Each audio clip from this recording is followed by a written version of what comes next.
everyone, welcome to another Animation Friday. I apologize this video is being uploaded late, but unfortunately I was fairly busy on Friday, so as I stated in my previous video, this current video that I'm doing now would have to be delayed, but I will be catching up to today's video, so Fridays and Saturdays video are going to be uploaded today. As far as Sunday, I'm going to see if I can try to do it within the time span that I have. And in doing so, I will let you have it uploaded fairly early on Sunday. So that should be on schedule. But without further ado, let me address what I wanted to talk about for this Animation Friday. And that is my favorite Looney Tunes cartoons, or I guess animated shorts is probably the more proper term to call them. Although I am a little bit more biased towards Disney because I feel like Disney's animation style, as well as their techniques and the way that they fully execute their animated shorts, I feel offers a lot more variety as far as emotions and offers a sort of unique take on various things that people are fairly familiar with, which is something that I kind of like and gravitate more towards, because it is a little bit based more on trying to create more of a fantasy-oriented surrounding, rather than one that's kind of, just goofy and outrageous, which is basically what the Looney Tunes offers. And even though I do maintain that kind of favor towards Disney, I still thoroughly enjoy Looney Tunes for what they have to offer. I think Looney Tunes has obviously stood the test of time again and again, largely because they are interesting and they provide great cartoons, great characters, great little storylines. I feel like the storylines, though, can get a little bit repetitive, and I think at times Looney Tunes puts a lot of things that you've seen before kind of present within their shorts, so it's hard to kind of distinguish a lot of their shorts sometimes. But for these particular ones that I'm going to be discussing, these are the ones that at least really did stand out to me personally, as being rather unique, while sticking sort of to the kind of Looney Tunes formula of slapstick and smart dialogue. So, without further ado, let me address these particular shorts. Starting off with one that involves an extensive amount of music. What's Opera Doc? I think a lot of people who are familiar with the Looney Tunes know this one. This is the episode where basically Elmer Fudd, unlike in his usual hunting attire, he is dressed up as a Viking, I believe. At least I think that's what you would categorize him as. And basically he sings the majority of his lines as opposed to just saying them in his usual hunting wabbit's voice. And Bugs Bunny is also sort of dressed up for the opera too, which you will see if you choose to watch the short. What I find very interesting and unique about this short is not only the fact that it includes music, but it chooses to do this, to do opera. I mean, it's just something so out there that you wouldn't think Looney Tunes would branch into. Because when you think of something that is more of an opera, you would probably think more on the lines of Disney, because they are the animated musical kings. Um, but this particular uh, short really does convey um, the operatic or opera genre fairly well, and you do really feel the emotions as Elmer Fudd is singing, and the instrumentals also are very artsy. Even the way in which the short is structured from an animation standpoint feels a lot more like something out of Disney. It doesn't really feel so Looney Toony. Um, but at the same time, it still has that comedic charm that we would expect from Looney Tunes, especially when you see sort of the plot.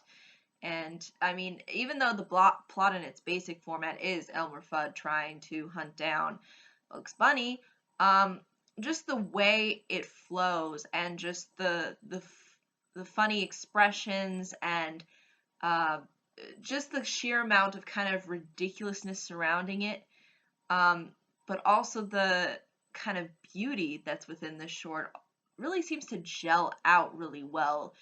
And that's something that you think that would be very difficult for a short to do. But I think this one does a really good job of it because it's both funny and it's both art, and it's also artistic. It also just flows. You really do feel the emotions. And I think it's really the closest thing Looney Tunes has ever got into trying to branch into the kind of Disney-esque realm. Um, and I'm not saying that um, as a downgrade to the heart of Looney Tunes, but what I think they really did well with this short is they combined these two tones of comedy and of uh, artistry, and in doing so, they created, I think, one of the more memorable shorts, and you feel like it's something out of Looney Tunes, but at the same time, it feels like they're offering something unique to the table.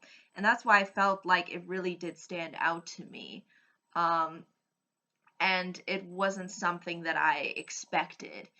And, even with its kind of sort of comedic and yet tragic ending, it still embraces the misery associated with oftentimes Looney Tunes comedy, but at the same time, there is just this um, emotion that comes out of it that I think ultimately really does uh, suit this particular short really well. So, if you haven't seen it, uh, feel free to check it out. I'm going to be posting the links to all of the shorts so you can watch them for your enjoyment. But I think that's ultimately all I can say about that particular one, without really giving too much away of what happens, because it is a fairly interestingly executed short. It almost has a Fantasia-esque quality, I would even say. But that's ultimately all I can say, though, about that short. Moving on to the next one, Duck Dodgers in the 24th and a half century. Yes, I think this one is also fairly familiar to a lot of people who have explored Looney Tunes. And unlike Bugs Bunny and Elmer Fudd, this particular short involves uh, Porky Pig, uh, Daffy Duck, and the Martian character. I apologize if I'm not, if I've mistaken his name. I don't know if he's just called the Martian or if he has a specific name associated to him, but I think he's just, people just call him the Martian. But what I really like about this short, unlike a lot of other shorts where Daffy Duck is in it, he kind of gets to play the unsung hero here, so to speak, in a rather comedic way. He's not being put down constantly. by other characters. Um, he's not necessarily being outwitted either. And also I think the short provides actually great commentary too. But basically, Daffy Duck, as well as Porky the Pig within this short, are sent on a mission to find Planet X. Um, and in doing so, they come across the Martian, who also wants Planet X for himself as a claim. So basically, they go to find the planet to kind of claim it as their own. And this, again, like I've said before, offers some interesting commentary because during around the time the short was created was around the time when we had the sort of space race, in particular between Russia and the United States. And that offers some interesting uh, commentary, especially considering the fact that the majority of the short is sort of basically Porky the Pig and Daffy Duck against the Martian in as far as staking claim to the planet. And it kind of offers an interesting ending too, as far as our understanding of what we would think of. I think at least now, probably when it came to the space wars back in our space race, so to speak, or challenge, I guess you could say, between Russia and the United States, and how in the grand scheme of things, who does it really matter who was first? Does it really matter who invented the whatever first? I mean, sometimes the first thing that's invented or the first thing that's discovered or claimed doesn't necessarily mean that it stays that way forever. I mean, so I think, when you look at the way the short ends, it kind of conveys that kind of ridiculousness of the whole space race that existed, I think, during that time. And what I like too about this short is even though Daffy Duck is kind of the leader in this short, and Porky the Pig is kind of staying in that traditional Porky the Pig role, he still kind of messes up a little bit and goes crazy, which is something that everybody really enjoys about Daffy Duck. And I really honestly think this short brings to light not only Daffy Duck's character and not only commentary as far as the space race is concerned, but I think it also brings to light some very creative moments as far as animation. And it's interesting to see these characters in sort of a different area and under different circumstances, which is, again, something we usually don't see. And again, it's sort of inspired, I believe, other similar shorts that were created based on Daffy Duck playing, I believe, this character, Duck Dodgers. So it is rather enjoyable, and I think it's definitely worth a recommendation if you are interested. But I think that's ultimately all I can say about that short without giving too much away. Now, the next one that I'm going to mention is probably the one that is the most typical of Looney Tunes cartoons. And that is rabbit seasoning. Now, as far as I believe they basically classified the shorts that feature Elmer Fudd basically hunting down Bugs Bunny and Daffy Duck as kind of like the hunting shorts. So I thought it would be best if I would pick one out of those that I felt conveyed the most interesting scenario involving that, because that's the famous thing the Looney Tunes is pretty much known for. And out of all of those shorts, I thought Rabbit Seasoning stood out to me the most. And I think that's largely due to its fun dialogue, like, just these characters playing off each other. It just works really well. Um, and it leads to some genuinely funny moments. Um, and I think that's really what makes this sort of particular um, dynamic of Elmer Fudd, Daffy Duck, and Bugs Bunny work off each other so well, because you really do see the two animals trying to play sort of survival mode, while at the same time um, kind of trying to outwit each other. Daffy Duck unfortunately not succeeding pretty much. I'd probably say out of all of the shorts, probably 95% of the time. And it's just fun how Bugs Bunny uses Daffy Duck's words against him. And he just has his wits with him. And I think there's something with Bugs Bunny and cross-dressing. Like, he just likes to cross-dress for some reason. To get Elmer Fudd to to basically do what ultimately Bugs Bunny ends up having him do, sort of unintentionally, but it's just one of those things where you know that it just works so well because he just has that wit about him. And Daffy Duck is just a little bit behind, just a little bit slow, and it's fun to see that kind of a dynamic. And I thought that dynamic was executed probably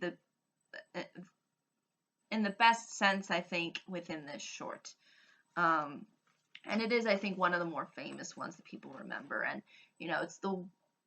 we hear the sort of familiar lines of duck season, rabbit season, duck season. The whole sort of rivalry, I think, really does build well in this short between Daffy Duck and Bugs Bunny. So that's ultimately all I can say, though, about that short without really giving too much away. But now moving on to number 4, which is called One Froggy Evening. And yes, that's pretty much a pun. As far as whether or not it's a good pun, I'll leave that up to my audience. But what this short has to offer, I think, is rather interesting. Because unlike a lot of the other Looney Tunes shorts where they feature the characters that we're all fairly familiar with, this one features a frog. And this frog has just this beautiful and talented voice, and apparently he can dance too, and has a top hat and all that. But he doesn't really show it off to anybody. Because basically what happens is he only performs when there is this one person around that ultimately ends up finding him. And again, I think there is sort of a legitimate moral behind that, because you see how the people who end up finding this frog think, oh, I'm going to make him a star and I'll make money. So I think there was almost some commentary from the Looney Tunes creators of how, really the talent and the capability should go to ultimately to the performer, and not to somebody who just happened to find somebody to be a star. It should be based on the person who's actually producing something, and who's capable of doing it. it's the frog should have the money, not the guy who just found him and said, hey, I can put a stage on for you. And I think that's really uh, part of the joke and part of the comedy that's associated within this short. Um, but but there is just this um, desire, I think, initially, I think even from a viewer standpoint, to actually see the frog ultimately perform in front of people who are unfamiliar with his genius. Um, but unfortunately, it also maybe shows the fact that some genius or some talent is maybe never really realized, only because you know there's always someone else who always wants to take the credit when that person ultimately really didn't do anything. So that's really the message I think that the short was trying to uh, say, and I think a lot of people are familiar with the tune that the frog sings, like "Hello, my baby, hello, my honey, you're my ragtime gal." The whole song and performance is just so catchy. Um, you almost feel like that if you were to find this frog, you would probably want to make him a star too.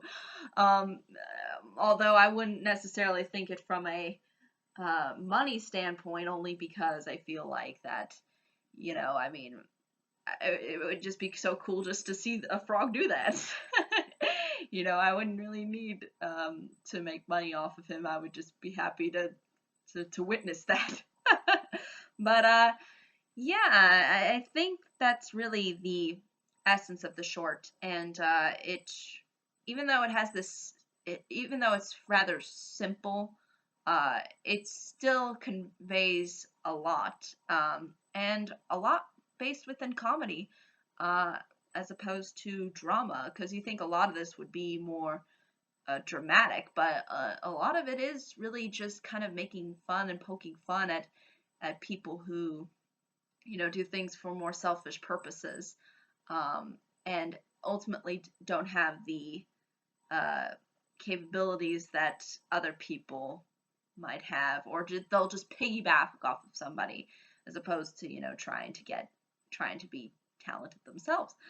So yeah, I think that's really ultimately all I can say about the short without giving too much away, but it is enjoyable, to say the least. Second to last one that I want to mention is Birds Anonymous.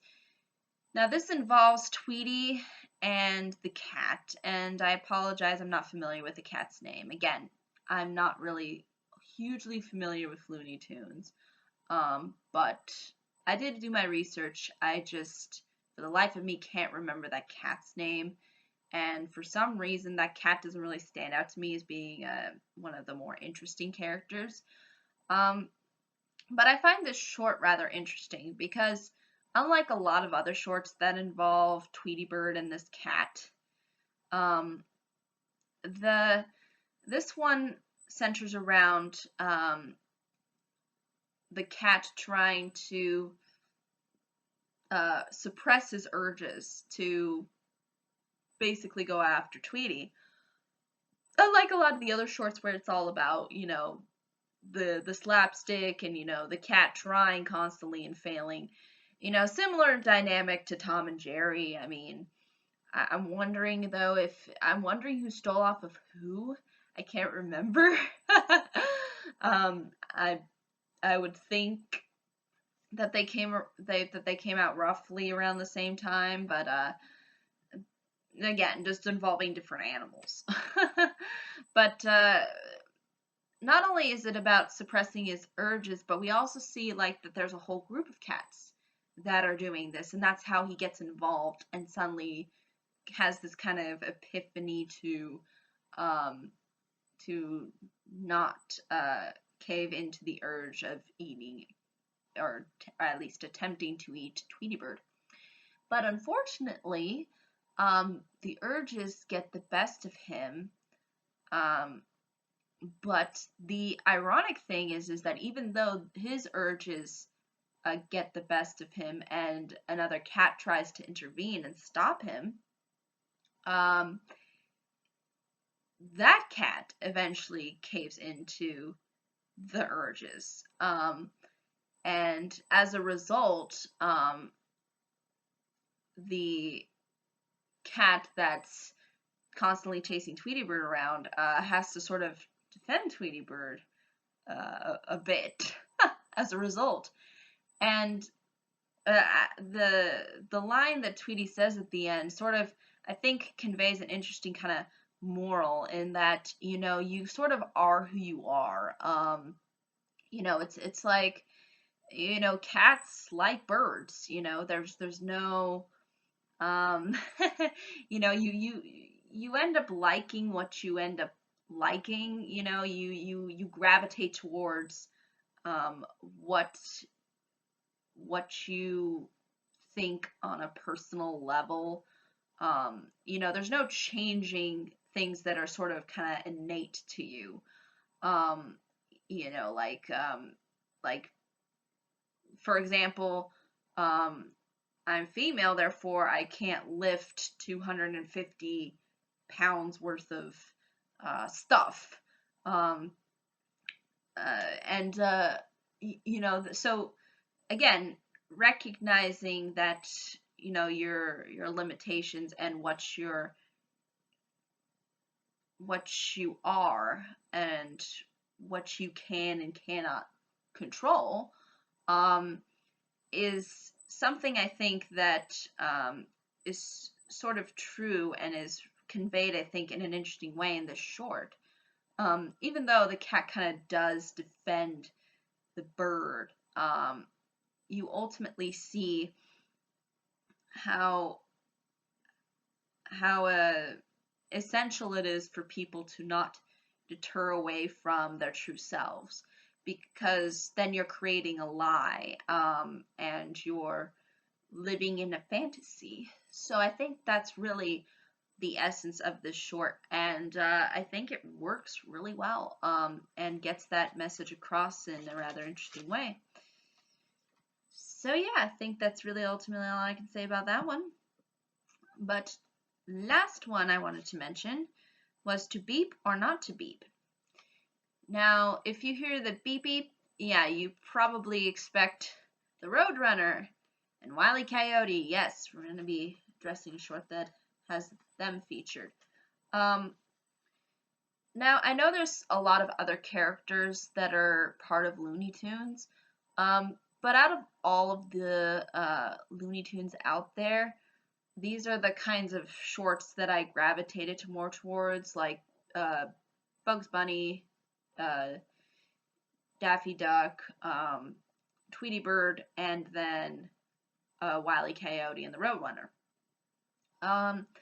Now, again, a lot of what's within the Roadrunner and Wile E. Coyote shorts are pretty similar. Again, they involve the exact same thing. The Roadrunner outsmarts um, or basically gets away from the coyote as he tries to set up a trap so he could eat the Roadrunner.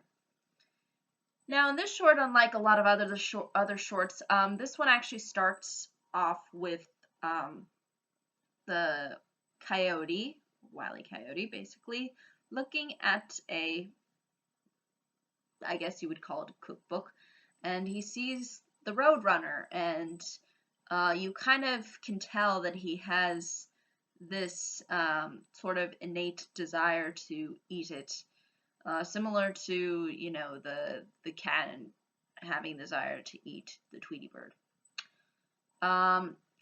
or Tweety Bird. There's probably multiple Tweety Birds out there, I'm sure, but at least within the Looney Tune universe. But basically, that's actually rather different because there's a lot of shorts where it just opens up and they're basically just chasing each other.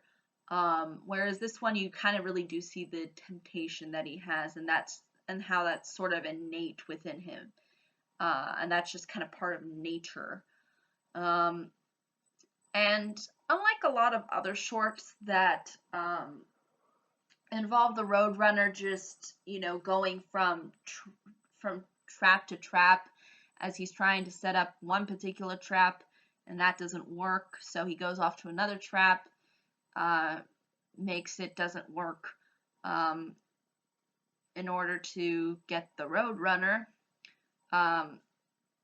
You see how within this short he actually uses one technique multiple upon multiple times and he fails, and I find that to be actually a lot more funny because it's just nice.